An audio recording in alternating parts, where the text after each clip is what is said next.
Hello mga palangga, good morning. Ang aga-aga naman ni Darling bumili ng ng bread. I don't know what is this. Looks like a siopaw. I don't know what is this. Let me see. It's a chupaw. No. Chupaw. It's a siopaw. Yeah, chupaw. Chupaw or Instead of a chupaw. Look at this. Tingnan natin to sa loob. Wait for a minute. Try natin to mga palangga. Let's try with this. Let's open this. What is inside of this? Choco. Oh, look at that. It looks like there's a chocolate inside.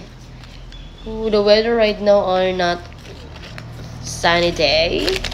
It's so cloudy. So I just get the paper. Let's try.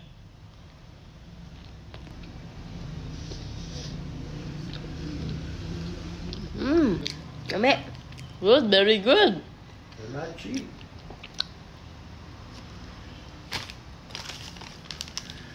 Okay. Not bad. Is the outside chocolate too? A bread. Like whole wheat? No. I don't know. You wanna try the outside? Yummy. Good, very good. Look at that. A lot of people buying this one. I don't know. No, not people. A lot of people. I didn't see anybody buying any, but I go to this one, there's nobody there. Good.